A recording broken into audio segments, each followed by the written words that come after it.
তিনি ছিলেন মধ্যম আকৃতির সুঠাম দেহের অধিকারী একটি মানুষ।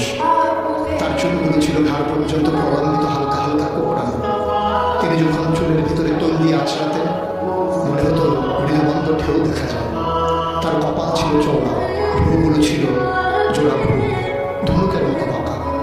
চোখের পাতাগুলো ছিল ফুটন্ত গোলাপি রঙের এক একটি পাপড়ির মতো।